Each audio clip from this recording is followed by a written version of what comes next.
Hello, and welcome to Third Party Risk Institute's podcast series. I'm Tuck Chapman, CEO of Third Party Risk Institute, and I'm so delighted to welcome our new guest today, Daniel Liu. He's Managing Director in Enterprise Risk Management at TMX Group. So I'll tell you a little bit about Daniel, and then I'll tell you a little bit about where he works, but I do want to make clear that he's actually speaking from experience, which is he has an amazing amount of experience, and he's not talking specifically about TMX Group. So Daniel, as I mentioned, he's the Managing Director of Enterprise Risk Management at TMX Group. He's based in Toronto, Canada. And his strategic leadership in risk management has really been pivotal to the enhancement of TMX Group's risk frameworks and integration of risk management into corporate planning, which is really the way of the world these days. He's truly passionate about digital transformation, and he actively participates in the Digital Asset Working Group. He monitors emerging risks that may impact the business operations, and his expertise truly lies in the design and implementation of risk policies, development of comprehensive risk management roadmaps, and alignment of risk management within strategic objectives. And I think this is a really wonderful contribution that risk professionals can make to organizations, is helping them integrate risk into the strategic objectives of their business. Now, I invited Daniel because not just because of his current role and his wonderful experience there, but he has an amazing career that I'd like to share with you. He was the head of enterprise risk management at Bank of China in Canada for the Canadian operations. He was VP, head of enterprise risk management and operational risk management at Central One. And Central One is a fintech that enables credit unions, which are really small. It's a small version of banks in Canada. He was SVP of data analytics and reporting at Moody's Investor Services in New York City, and director of global operational risk. And prior to that, senior manager, data governance, enterprise risk management at Scotiabank. And Scotiabank is about $1.5 trillion assets. It's a massive global bank. So as you can hear from Daniel's experience, he has a really strong background in risk management, but also it covers technology and analytics. And he has a real forward thinking approach to enterprise risk management. And so what he's really looking to do with his career is to steer organizations towards stronger operational resilience and informed decision making in a complex financial landscape. So TMX Group, as I mentioned, he's not speaking specifically about his company, but TMX Group is a really fascinating organization. I mean, you may think of stock exchanges as really being a platform to trade, buy and sell stocks, but there's so much more than that. So TMX Group powers capital and commodity markets with risk-centric, technology-driven global solutions. They specialize in capital markets, stock exchanges, clearing, equity, derivatives, commodities, and venture capital. And they power world-class markets that enable businesses and investors to succeed and for communities to thrive, because we definitely need to have our money well protected. So powered by its people, TMX has the means to bring inspired ideas to life, and they unlock human potential. It's a really great place to work from what I can see. They believe in better markets, that they'll serve as propulsive engines to create opportunities for bold and ambitious ideas for a better future. With offices in some of the world's most multicultural cities, Toronto, I know, is a very, very multicultural city. TMX Group proudly celebrates diversity, learning from each other, and cultivating true belonging in a hybrid-first work environment. It is a global team. They're connected across multiple industries, and they're united by common goals. Its vision is to be an indispensable solution for companies around the world who are looking to raise capital, and the preferred destination for traders and investors to prosper.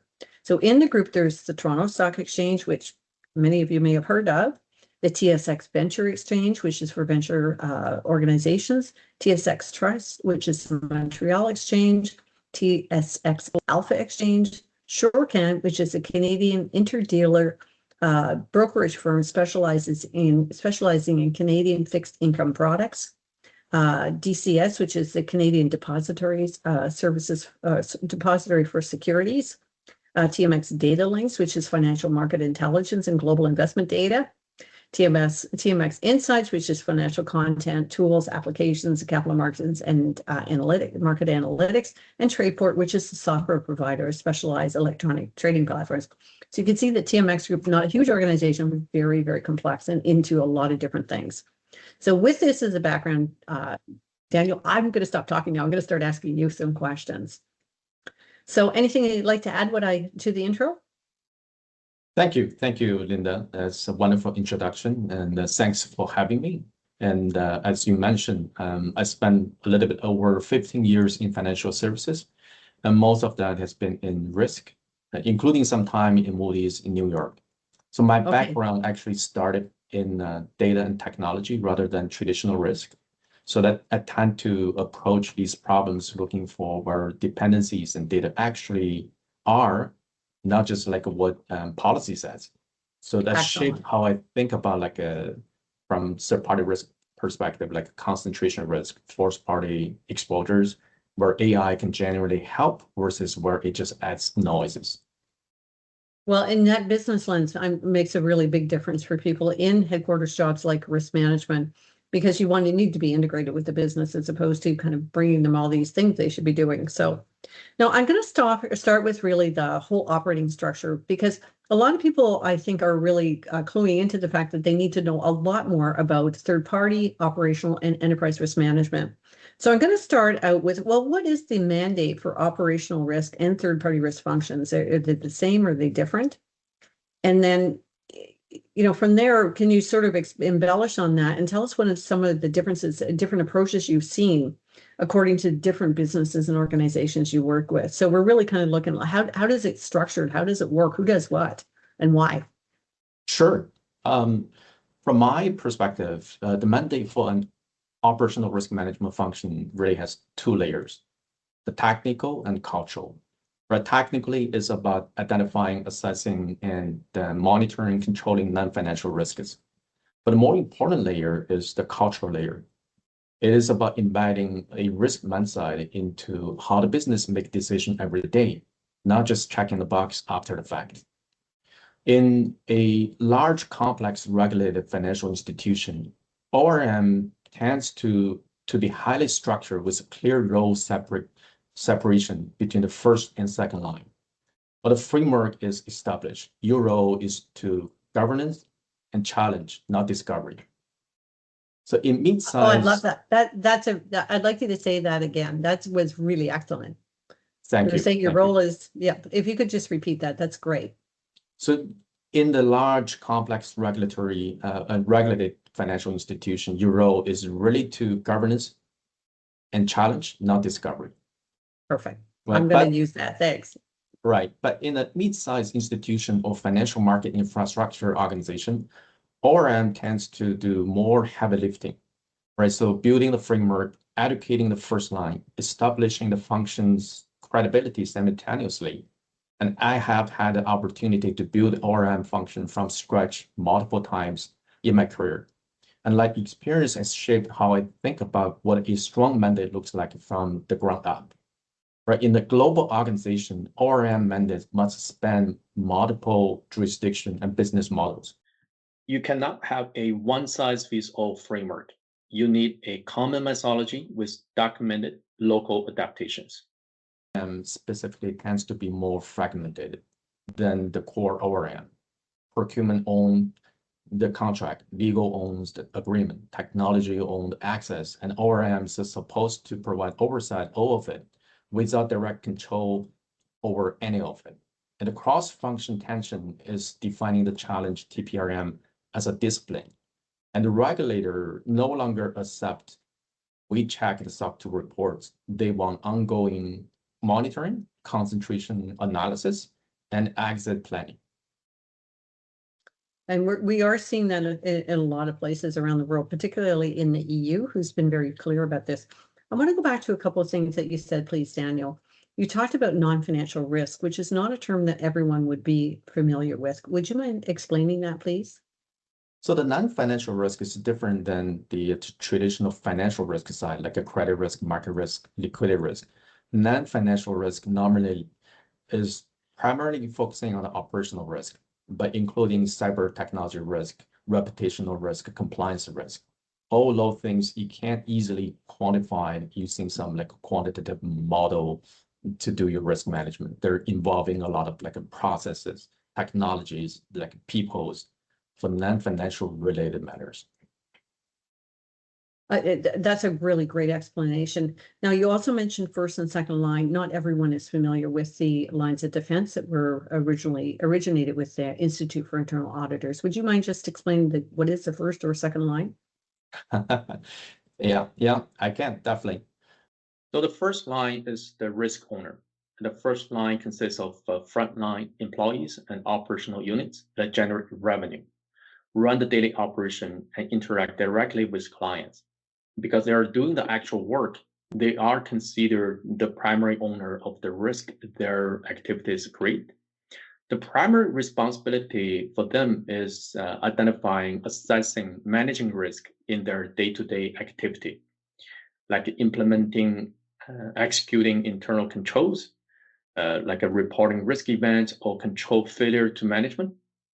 The second line team has the risk oversight role, and the second line consists of specialized supporting function that oversees the risk taken by the first line. They act in an advisory and monitoring capacity. Crucially, is independent of the first line's revenue generating pressure.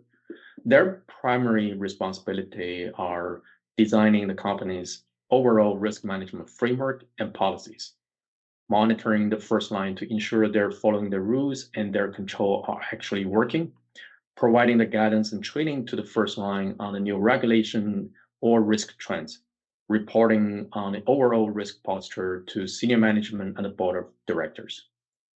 Okay, and that's excellent. Not everyone, obviously, our listeners has the luxury of having a separation between first and second line, or even having formal risk functions. So I think that this clarity will really help them think about the roles and responsibilities they have, especially in smaller organizations where there just isn't enough. There's not enough people to go around to delineate. So now you also work in a number of jurisdictions. TMX is certainly a global company. And so have you noticed any notable differences in the regulatory expectations or compliance expectations in different jurisdictions that you're familiar with? Well, the most direct comparison I can speak to from my own career is the Canadian OSFI framework versus US regulatory expectation I encountered in the past. Right. But OSFI is primarily principle-based, but increasingly prescriptive. They want evidence that your risk management actually works, not just you have the policy that says it does. Right? The supervisory expectation has moved significantly in the recent years toward operational resilience as distinct outcome-oriented discipline. While U.S. regulatory expectation under the SEC and Fed, OCC tend to be more disclosure, conduct focus for capital market firms, with significant emphasis on conflict of interest, operational controls around core business process, and model risk governance. One example about BCBS 239 on risk data aggregation is a good cross-jurisdictional reference point. OSFI applies it rigorously through the RDAR guidance, and the quality of risk data, its accuracy, its timeliness, and completeness is an area where regulatory expectations have materially increased across all jurisdictions. The common thread I have observed across all jurisdictions is the shift from rule-based to outcome-based. But the regulator are moving away from asking, do you have a policy, to asking, can you demonstrate it works, and can you recover when it fails? That is a very, very clear answer. Thank you for that. And it's interesting because with the different jurisdictions, I mean, OSFI that you've mentioned, that's the Office of the Superintendent of Financial Institutions in Canada, which is the primary regulator. And Canada has the good fortune in the financial services sector really not to have too many different regulators. Whereas in the US, I think the ones you mentioned are very, very well known. But this point that you're making about the difference between principles-based and prescriptive regulations is interesting, because we are seeing more of more regulations around the world, laws and regulations that are leaning more into the prescriptive side of things while maintaining the principles based. And do you think that's because they're moving to outcomes? Do you think that that's going to contribute, or what? Anyhow, I just find it interesting. So I'm just noting that. But if you have a comment on why you think the shift, it would be interesting to hear. I think these days, from more and more technology, non-financial risk aside, and we see this operational resilience is becoming more and more important. And moving away from rule-based to outcome-based is really to checking, are you ready for your critical operation? Can you recover when something fails? Especially after the COVID, almost like a pandemic crisis all over around the world. So we need to really demonstrate we can recover when something critical crisis happen, then we can recover as soon as possible. And I think that really speaks to the fact that this is not a check the box exercise, right? So you can't comply with this type of regulation or law by just going through a process. So, no, but we also know that there's a lot of differences. We've mentioned 2 jurisdictions right now, but there are others with different rules and regulations around the world. Particularly, we're seeing a lot coming out of the EU.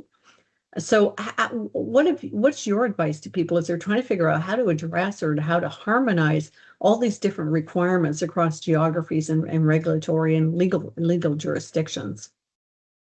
The approach that worked well in my experience is a common methodology, same RCSA standards, same KRI definition, same issues management process, with documented local adaptations where regulation required. A regulatory mapping matrix is essential. What requirement, what jurisdiction, what control address it, and what are the gaps? The biggest mistake I've seen in the past is building separate framework for each jurisdiction. You ended up with fragmentation, inconsistency, and your risk function cannot aggregate or compare risk across the enterprise. You get to invest in local regulatory expertise, right? Especially for the global firms, you cannot run the global risk governance from the head office alone. You need the people in the market who understand the local regulatory culture and can translate enterprise framework into local practice. And communication, right? Communicate with your regulator proactively, not reactively. The organization that manage multiple jurisdiction regulatory relationship well, our laws help regulator understand how enterprise standard apply locally rather than waiting to be asked. Great advice. It sounds like I'm hearing the voice of experience here, Daniel. So thank you for that. So one of the things the themes you keep bringing up that I do appreciate is the notion of risk culture, right? So you have it sprinkled through your conversation, and risk culture really does underpin everything. It's kind of how we do things around here. So a strong risk culture really makes a big difference. So I'm going to narrow it down to third-party risk management, because as you mentioned, it's a lot more fragmented than financial risk, right? You've got a lot of players involved from the business to, all the way up to the board, actually. And so it really is a cross-functional kind of a team sport. So what do you think, based on your experience, what is the primary responsibility or set of responsibilities for someone in an operational risk role when it comes to third-party risk management, which is very specific type of risk? Definitely. TPRM is definitely a kind of like a joint sport. For operational risk management role in TPRM is fundamentally one of the governance and oversight, not execution. Right? This distinction matters enormously, and I have seen in the past it got blurred in ways that undermine both functions. Operational risk management provides the risk framework for TPRM, the risk taxonomy, the assessment methodology, the appetite thresholds, the escalation standards. ORM does not onboard vendors. It sets the standards by which vendors are assessed and the bar by which relationships are approved or escalated. A dedicated TPRM function where it exists separately is typically responsible for life cycle management, onboarding, due diligence, ongoing monitoring, offboarding. They're closer to the operational day-to-day of managing those relationships. The critical ORM responsibility from my perspective is really often get overlooked as well as concentration risk. But understanding the aggregated exposure across all third-party relationships, not just one in isolation. Where I've seen works well is when ORM sets clear standards, provide practical guidance to the first line, and then genuinely challenge the output, rather than either doing the first line's work for them or being so distant that the challenge is theoretical. Okay, so I'm going to go back. I'd like to just delve in a little bit, Daniel, into the role of ORM in governance and oversight, because governance and oversight, I've talked to auditors sometimes that don't see this separation of duties in the same way that I think you and I do. So if operational risk is held responsible for the governance process around, overseeing the activities of the organization when it comes to third party, what are they actually doing? How do they introduce processes for effective governance? The governance model that works best is the clear policy standards procedure hierarchy. ORM owns the policy and the standards, and the business procurement owns the procedure, the day-to-day execution, where ORM then audits and challenges the execution against those standards. ORM also has the role to play on kind of like identification, assessment, and monitoring along the way. But last but not least is about the control. ORM need to review and challenge the adequacy of contractual protection, audit rights, exit provision, and also substitutability assessment. These are the control that govern the relationship itself, not just the service delivery.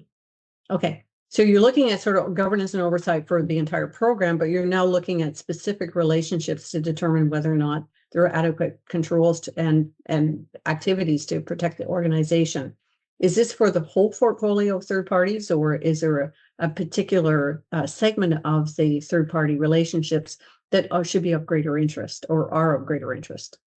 I think we touched on this before about the differences between TPRM and ORM, where TPRM is really monitoring the relationship, the vendors, and to onboard the vendor, ongoing monitoring as well. Where ORM is really reviewing challenge, govern the process, making sure TPRM is doing what they're supposed to do, and making sure the adequate control is in place. And a lot of times doing those concentration risk and third-party, fourth-party exposure as well. Okay, excellent. Okay, so that leads into, in order to make sure you're looking at the right portfolio, because all companies of all sizes have a lot of third parties, right? So it's proportionate to size sometimes, most often it is. And that means there's a lot of third parties out there. So so can you talk a bit about segmentation, right? So how you would go about segmenting your portfolio of third parties in order to make sure that the right attention is being paid to the relationships that represent higher operational dependency and or higher levels of risk. So what are your thoughts about approaching that? I'm sorry to interrupt. I'm just thinking, how do you go about this? What would you recommend? That's a great question. I like the segmentation, and I often bring it up with my peers, my colleagues. Some people get a little bit bored about this topic, but I think this is a kind of like a foundation. Segmentation is the foundation of everything else in TPRM. If you don't segment well, you ended up applying the same effort to a stationary supplier and a core banking platform provider. This is both kind of inefficient and genuinely dangerous, right? So what I see it works well is segmentation should be risk-based, not spend-based or tenure-based. A small SaaS vendor processing sensitive personal data may warrant more scrutiny than a large facility provider. A practical framework you can think about use like two axes: criticality, how badly does it? Does a kind of like a critical business service depend on this vendor if it fails? And inherent risk, data sensitivity, system access, geographic footprint, subcontractor reliance. And from my experience, risk rating based on 4 tiers that works well in practice as well. Right? So critical, high, moderate is low and low. You can have 5, you can have 3, really depends on the organization size. Right? So each tier is mapped to a defined level of due diligence, the contract requirements, and the monitoring frequency. The segmentation criteria must be predefined and applied consistently, not driven by relationship history or commercial importance. I have observed situations where critical designations were kind of like effectively negotiated rather than assessed, which defeats the purpose entirely. And the linkage between the third-party tiers and critical operation is what makes segmentation defensible to a regulator. You can't articulate why a third party is designated critical in terms of the operation it supports, while the designation is not robust. If you cannot, right? Revisit your segmentation at least annually. A vendor that was moderate 3 years ago may now be deeply embedded in a critical process due to the organic, like a scope creep. A common mistake I've seen is really overpopulating the critical tier. Or you're probably going to see like some organization, they put their critical vendor as like over 100 or 300, 400. That is really like overpopulating, which dilutes the attention and exhausts the team. Recover critical for vendors whose failure would cause material and near-term harm to your ability to deliver critical services. That is really the true critical vendor should consider. You bring a tremendous amount of clarity to this, and believe me, your views on segmentation are music to my ears. I would agree with you that it's very foundational, because if you have good segmentation up front, it drives all of your work effort and your governance and oversight downstream. And so your observation that sometimes people they think they're being conservative by having more critical or risky relationships, when in fact it's the exact opposite, because you can't pay attention to everything, right? So it's like crying wolf. And so if you have too many in that category that don't belong there, you do lose the effectiveness of all of everything that follows. So yeah, so thank you for that very, very clear response, Daniel. I really appreciate it. So now, looking at the different risks, I mean, everybody's familiar with cyber and financial risk, et cetera. But in your experience, what are the most overlooked risks when organizations are onboarding third parties? This is my favorite topic, talking as a risk professional, talking about the risk all the times. Sometimes, we want to be support, we want to be a growth enabler, but a lot of time we just have to ask the right question in the right time, right? So my man, exit risk is the most consistently overlooked. Everyone focuses on onboarding, the due diligence, the contract, the integration. Almost no one adequately plan for the exit at the point of entry. What does it cost to leave? How long does it take? And where does the data go? Is there a realistic alternative? I have seen the organization discover at the point of wanting to exit a relationship that they are completely captive. Another one is concentration risk among the third party's own clients.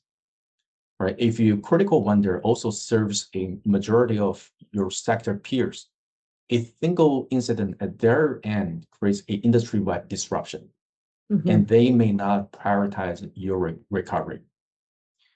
As well as the subcontractor and the first-party exposure, the organization conducted comprehensive due diligence on the vendor and discovered later that the actual service delivery is subcontracted to an entity that never assessed. Change in control provision. What happens if the critical vendor is acquired? Do your contract protection survive? Does due diligence of the acquirer happen automatically, or does it require a trigger? Last but not least is the scope creep. Right? A vendor is onboarded for one service and gradually expanded to areas where were not assessed. The original risk assessment becomes obsolete, and no reassessment is triggered. These are kind of the key risks I'm kind of like constantly seeing be overlooked when onboarding a new third party. Well, I think that starting with an end in mind, I mean, as a former chief procurement officer and head of third-party risk in a corporate environment, I think you're right. The business is so anxious to get on with it and get on board that they forget about the exit. And I'm sure that you and I could share many interesting stories about when parts of the business want to exit and find that there's some pretty big barriers to doing that. And the amount of risk that they're going to face by leaving a third party is far more than staying with them, no matter what. So anyhow, these are really, really important risks. And, it's when it comes to the, sort of these, how deeply embedded these relationships are in the business. You talk about critical important, but are there any characteristics from an ORM lens that you would say, yes, it is critical or important, or no, it's not? Because it's hard from the business, right? They're in their own business. They may be a large business unit or not. And so they may want things they may see things as being more critical than you might in an ORM job. Or conversely, they don't want all the work that goes with a critical relationship and to try to convince you it's not that big a deal. So what kind of characteristics are you looking for to determine whether or not the relationship is critical or important, to see if you agree with the classification? Definitely, I can share a few with the audience. OSFI E21 actually defined a critical operation.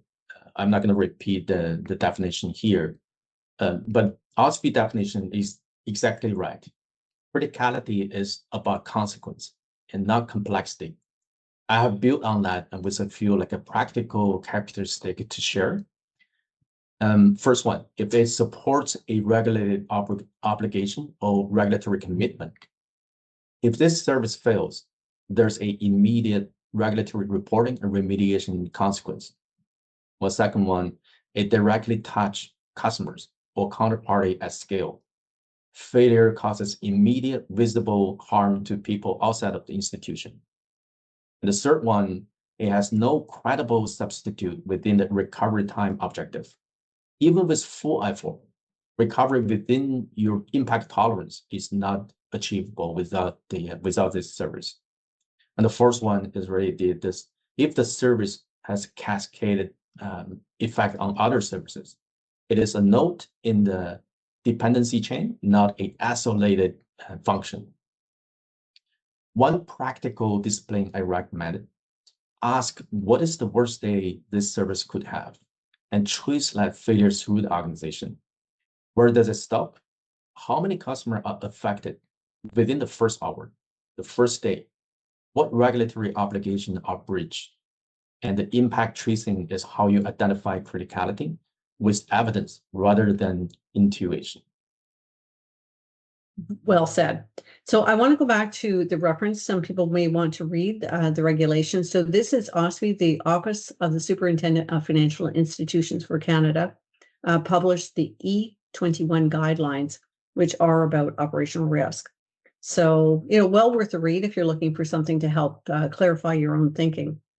And so the other thing you touched on, Daniel, was recovery time objectives. And I know that this is something that can be very abstract when it comes to consolidating at the corporate level. So I just want to make an observation that the recovery time objectives that are set by the business may not reflect recovery time objectives at a realistic level at the organizational level, simply because it's important to the business. It may not be as important to the organization at large, just because of the contribution it makes to critical operations or revenue or whatever. So yeah, so I'm sure you've run into RTOs that recovery time objectives that don't make a whole lot of sense. And the other one I did want to mention in there is, if you're looking at this, make sure you understand the recovery point objective is how far back can you get access to the data. So if organizations want to go through this process, we're finding that third-party risk management is just catching fire around the world. Every time I open my, I subscribe to independent news to see what's going on in the world. Every time I open it up, I think, oh, yikes, things are not getting any better lately. So a lot of organizations around the world are really interested in getting a head start on third-party risk management. So if they want to map their critical and important third-party dependencies to their critical and important services, how do they get started? Do you have any tools, any processes? Like, how are they going to actually get this underway? Because it's a big job. Yeah, definitely. I have seen a lot of people actually do a wrong way. I just want to share with everybody. It's maybe not wrong, but from my perspective, they start with the wonder. So the least of like the wonder, and they think this wonder is critical, that wonder is critical. That's definitely, from my perspective, is the opposite way I would try, right? So I would recommend to start with your critical operation inventory, which you should build as part of your OSFI E21 implementation. Then map backwards. What third party are required for each critical operation to function within its impact tolerance? The mapping must be at a process level, not just the vendor level. A single vendor may support multiple services. And the question is, for this specific critical operation, which specific vendor capabilities are in the dependency chain? Right? In my experience, no single source of truth exists for this mapping when you start it. It has to be assembled from process flow documentation, IT architecture diagrams, structure conversation with the process owner. The assembly of exercise itself is valuable. A surface dependencies that no one had mapped before.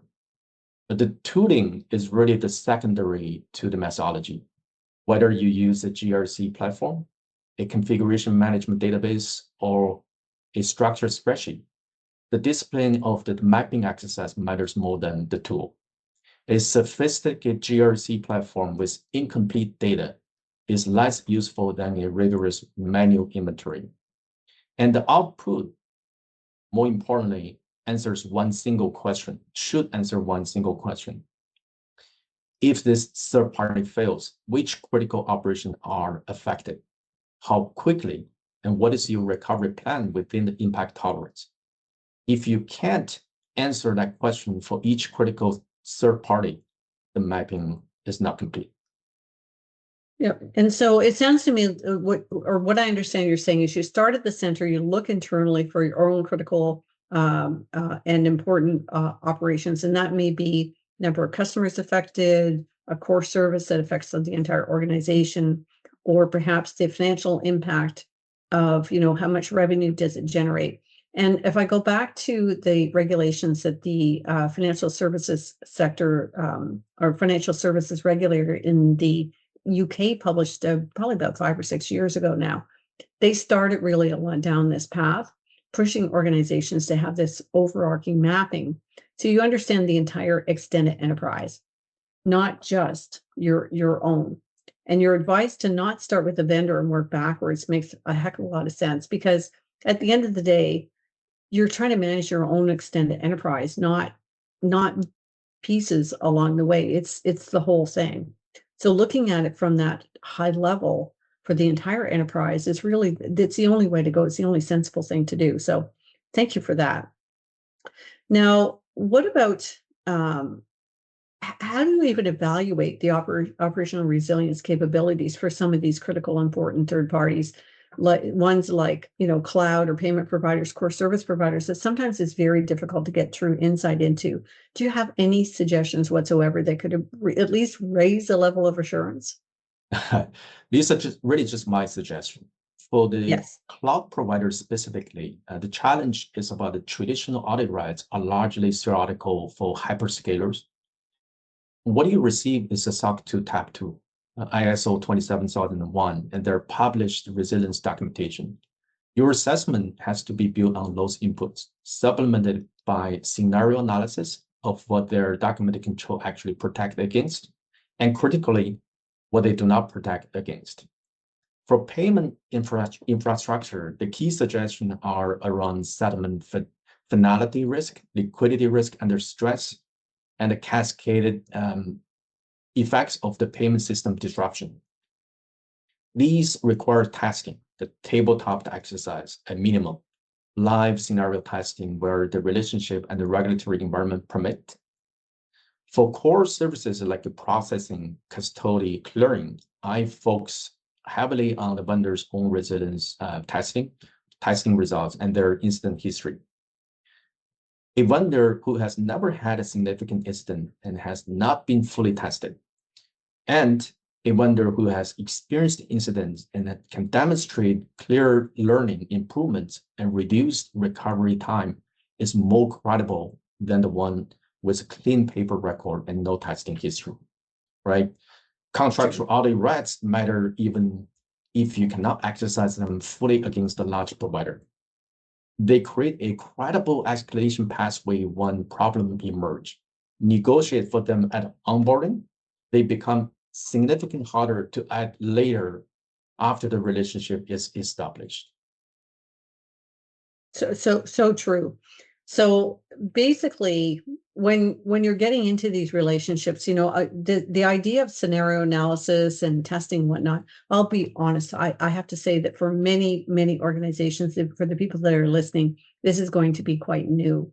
And so it's going to walk before you run. You just have to do the best job you can to get these programs in place so you can start to move on to the real work of risk management, which is exactly as you described. Right? Don't just take everything at face value, but start to look into, well, what would happen if, and how can we protect ourselves? Is there something different that we could do? We see this through the EU's Digital Operational Resilience Act, where there are very clear requirements for testing, not just documentation, but testing and understanding the impact of a risk event in ways that we have not seen in other laws around the world. So early in our conversation, Daniel, you also mentioned RCSAs, which are risk and control self-assessments. So it sounds to me like this is something that you favor. Can you speak a little bit to RCSAs and how they work and why you think they're important? So RCSA really stands for risk control self-assessment. From the third-party perspective, in RCSA, the third-party dependency should appear as a specific risk, not a afterthought. The control question is not simply, do we have a contract, but can we recover this critical operation within our impact tolerance if the third party fails? And I think the gap I've seen in the past consistently in practice is organizations do RCSA well, and they do BCP well, but the two exercises do not really reference each other. Okay. Right? The third party risk lives in RCSA. Continuity planning lives in BCP. While the connection between them is not maintained, and regulator is increasingly probing exactly about this gap. My recommendation is really making the third party dependency a mandatory field in the RCSA for any process that supports a critical operation. And the risk cannot be fully assessed without it. Of course, we can use RCSA for many other purposes, like we're really focusing on the third-party risk today. Yes, absolutely. So yeah, I'm a fan of them too. I every now and again somebody sends me a note and says, well, RCSAs are passe. And I don't think so, not if you do them properly. Now, we've talked a little bit about concentration risk. Is it even realistic to have diversification strategies or contingency plans for where there are high levels of concentration risk? Well, I'll be honest here. For truly critical third parties, ready substitutability is often more aspiration than operational reality. The honest risk conversation is about managing concentration, not eliminating it. For a genuinely critical third party, a core processing platform, a major clearing infrastructure, a dominant cloud provider, building and maintaining a parallel capability with an alternative provider is extraordinarily expensive and operationally complex. Like most organizations do not do that and should not pretend they do.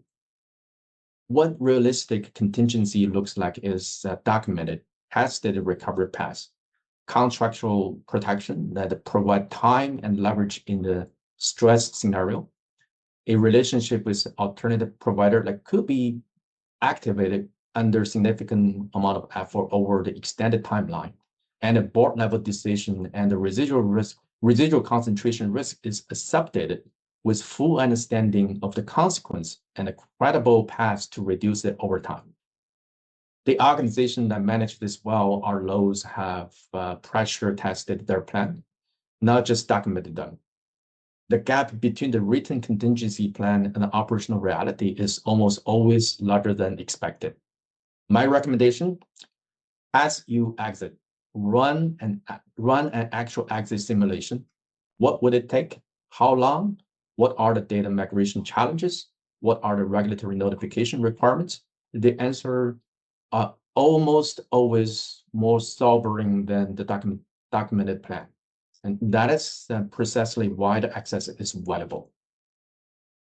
Well, I know in working with an organization, they wanted to test their recovery of their banking platform. They did a scenario analysis with different things happening. That took a lot of people and 9 months, right? So you can't do this for everything. Back to segmentation, you better pick the ones that matter. Well, don't forget, now we have AI, right? We just take like days and tons of time to do the simulation, to do the scenario analysis. Now with the system of AI, a lot of time we actually can do the scenario analysis within minutes, seconds. Wow. Okay, hadn't thought of that. Thank you. It would take time to get better, but it's definitely saving a lot of time. Leveraging those technology will help you.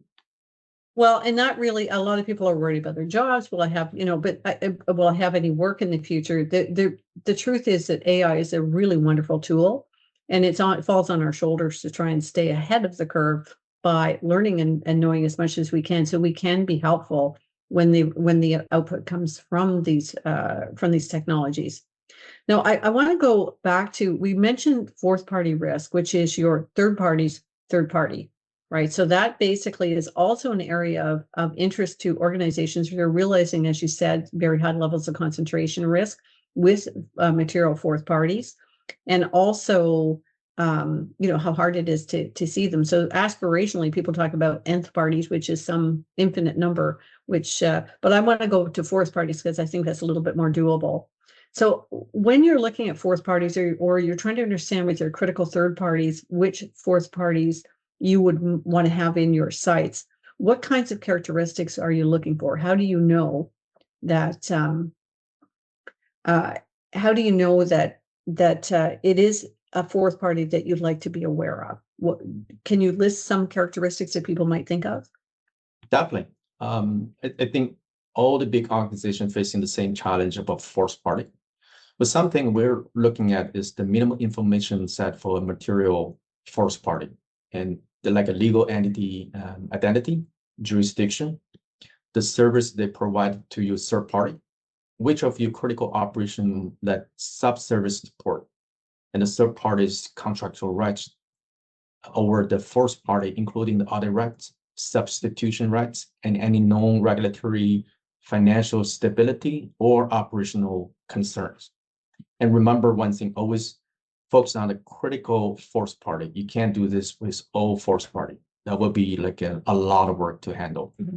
Critically, whether the fourth party is shared across multiple of you third party, a single sub-processor embedded in the supply chain of 5 of you critical vendors is a concentration risk that would not be visible from any individual vendor assessment. It only surfaces through the aggregation.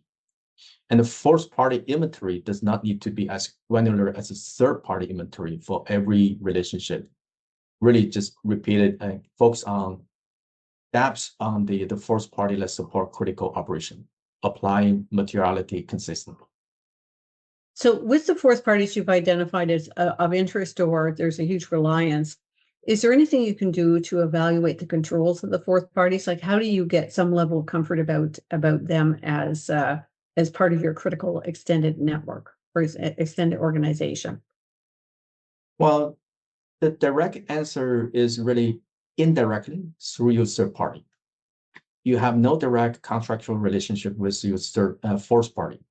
So your leverage flows entirely through your third party agreement. The agreement must require your vendor to apply equivalent risk and security standard to their material subprocessor. A practical contractual lever, like a flow down of your security and risk standards to the material sub-processors, notification and approval rights before material sub-processor are changed, Right. regular provision of the first-party assessment evidence, like a SOC 2 reports, security certification, and the right to request first-party information in stress or incident scenario. So it Yeah. sounds to me a little like you're looking for the same rigor in third-party management as you would expect for your own organization. Is that a fair statement? But don't forget, we're focusing on a critical first party. Yes. You can't do this for every single first party. And for cloud specifically, hyperscaler typically publish detailed sub-processor list. And you don't have to ask them. You can require vendor using cloud to disclose which cloud infrastructure supports your specific services and map that back to your own cloud concentration exposure. That is where first-party risk becomes most practically manageable. Okay, well, that's great advice. Now, I'd like to shift gears and talk a bit about governance and oversight, which is a great deal to do with your day-to-day role and what you've been doing with your career. So what are your thoughts? You did mention AI for scenario analysis. Is there anything else that you would recommend that people look into to use AI solutions to support risk governance and oversight? Because this is all changing fast. People are really curious. Well, AI is really changing so fast. Every day there's a new thing coming out. AI in risk governance is genuinely transformative, and I speak from direct hands-on experience, not just observation. Across my career, I have used the machine learning to build predictive operational risk models, and more recently, the Gen AI tool to automate the control testing and risk reporting workflows. I think the high-value use cases I've seen are automated control testing. Use AI to test whether controls are operating as designed, at scale and continuously rather than point in time. Anomaly detection in operational risk and third-party data, identifying the patterns and signal emerging risk before they manifest as incidents. The natural language processing of vendor contracts and reports to extract key risk provisions and flag deviation from the standards automatically. For TPRM, specifically, AI actually enable a shift to continuous monitoring, right? Instead of annual vendor reviews, you can monitor publicly available signals like financial health data, the news, regulatory action, cyber threat intelligence, and surface changes in real time. And that is a generally step change from traditional assessment cycle. The governance of AI in risk management is as important as the governance AI enables. You need to understand how the model reaches its output, where it can fail, what human oversight is required at each decision point. An AI tool like misclassifying a critical vendor risk level without a human checkpoint creates more risk than it manages. My recommendation, really start with AI as a decision support tool, not a decision-making tool. Use it to surface information and flag anomalies. Keep human judgment at the decision point. Build confidence in the tool progressively before expanding their scope. Great advice, Daniel. Really great advice. So now, also, one of the areas that you mentioned is some organizations have invested in technologies. So I'm really looking at, well, now you have a lot of data, but you have to have a certain amount of data in your systems. What are some important things that would go into a risk register that would allow someone in a role like yours to understand what's going on in the organization, right? Because there's only so many people and so many hours in the day.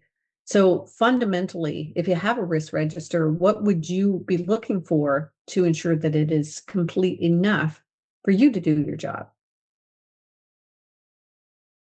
That's a good question. Risk register, one of the traditional risk management tools.